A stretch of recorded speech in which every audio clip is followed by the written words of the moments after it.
ఒకసారి మనం నరేంద్ర మోడీ గారిని తీసుకుంటే 3 సార్లు ఆయనే ప్రధానమంత్రి కావాలని ఓట్లేసి మరి జనం గెలిపించారు అంటే ఆయన యొక్క భావాలు అవనివ్వండి, ఆయన పెట్టిన పథకాలు అవనివ్వండి, ఆయన యొక్క పరిపాలన అవనివ్వండి, ప్రజలకు నచ్చబట్టే ఈ రోజు మోడీ గారు మనల్ని మూడోసారి ప్రజలందరూ ఏకధాటిగా గెలిపించారని మేము అనుకుంటున్నాం.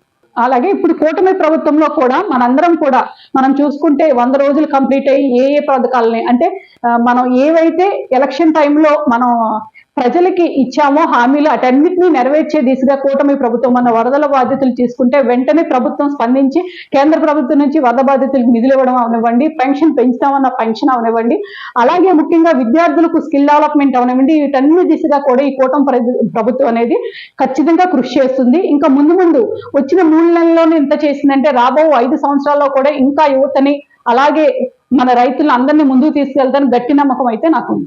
అంటే 3 నెలల కాలంలోనే ఇంత చేసిన దాన్ని ఇంకా విమర్శిస్తూ ఉన్నారంటే గత 5 సంవత్సరాల్లో ఏం చేశారని మేము క్వశ్చన్ అడుగుతున్నాం వాళ్ళని.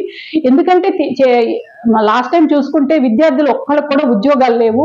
అలాగే పథకాలు మాత్రం అవి కూడా సరిసరిగ్గా మనం ఎప్పుడు కూడా పథకాలు అవలంబించలేదు.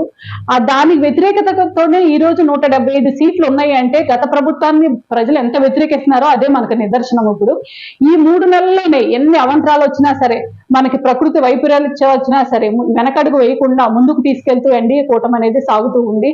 సో ఇంకా స్కిల్ డెవలప్మెంట్ వైపు అవనివ్వండి, కొత్త కొత్త పరిశ్రమలు కూడా మనకి ఇప్పుడు ఈ రోజు చూసుకుంటే ఎన్డీఏ కూటమి ప్రభుత్వాన్ని చూసి అవన్నీ పెట్టుబడులు పెట్టడానికి మన రాష్ట్రానికి వస్తున్నాయి.